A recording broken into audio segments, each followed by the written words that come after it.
Hola, ¿qué tal? En este video vamos a ver un pequeño tutorial sobre cómo trazar curvas, por ejemplo, curvas de salida de transistores en el LTSpice. Vamos a empezar desde cero, abriendo una hoja de trabajo y seleccionamos, por ejemplo, nuestro componente.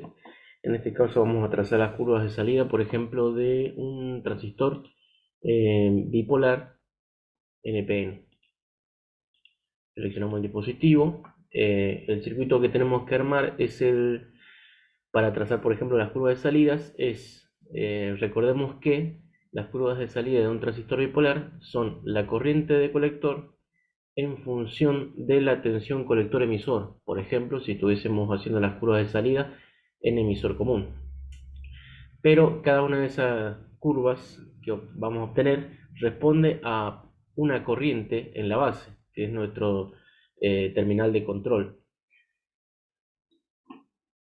Eso es lo típico. También se podría hacer se podría obtener una curva para cada valor de tensión base emisor, pero lo normal es que nuestra variable de control sea la corriente para un transistor bipolar, la corriente de base. Entonces vamos a componentes nuevamente, seleccionamos una fuente de tensión,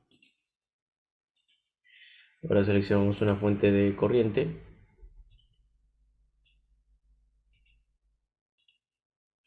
Con control R giramos.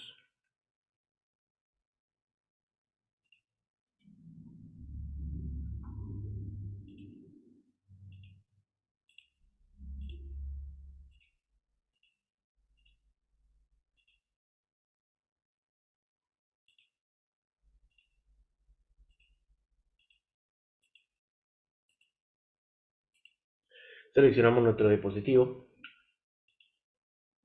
por ejemplo el 2N2222, que tiene este modelo que se ve ahí por defecto. Podemos modificar los parámetros del modelo si ingresamos al archivo donde está alojado este modelo. Se puede editar como si fuera un TXT, eso lo podemos dejar para otro video.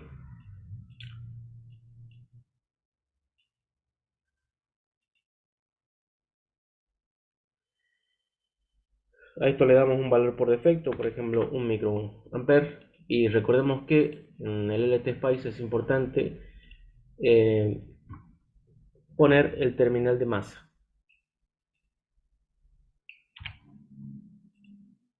Pongámosle nombres a las fuentes.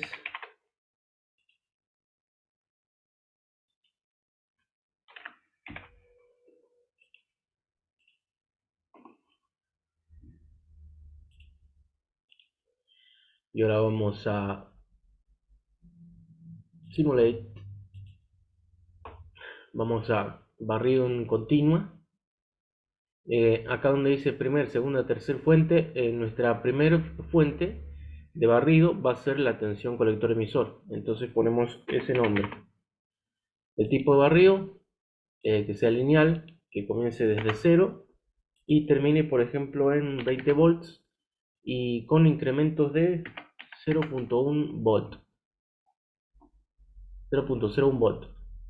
Para que la curva se vea continua.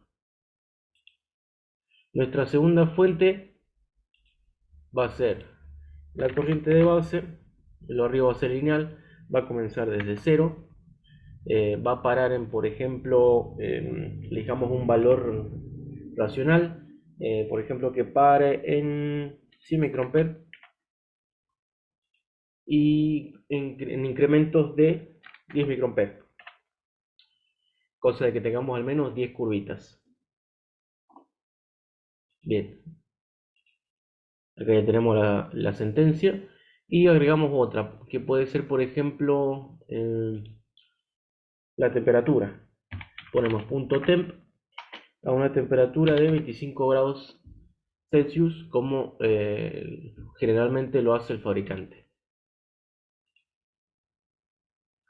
Bien, ahora le damos a correr. No aparece nada, pero si vamos acá con el cursor, donde nos aparece este símbolo, es como una pinza de corriente, nos va a medir la corriente de colector. Y acá tenemos las distintas curvas de salida. Acá podemos tocar el eje de ordenadas para que el comienzo sea en 0 miliamperes. Y estas son las curvas de salida. Se puede colocar una leyenda a cada curva para que se vea la correspondencia para cada valor de corriente de base, por ejemplo. Pero eso también no viene mucho al caso acá, porque lo que más nos interesaba era obtener las curvas de salida de este transistor. El mismo proceso se puede hacer para, por ejemplo, un transistor de efecto de campo, nada más que en el tema de la fuente que controla al transistor, la corriente por el transistor. En un transistor de efecto de campo es una fuente de tensión y no de corriente, y hay que tener en cuenta eso, nada más. Bueno, espero que este video sirva. Si necesitan otro video, avísenme en los comentarios. Hasta luego.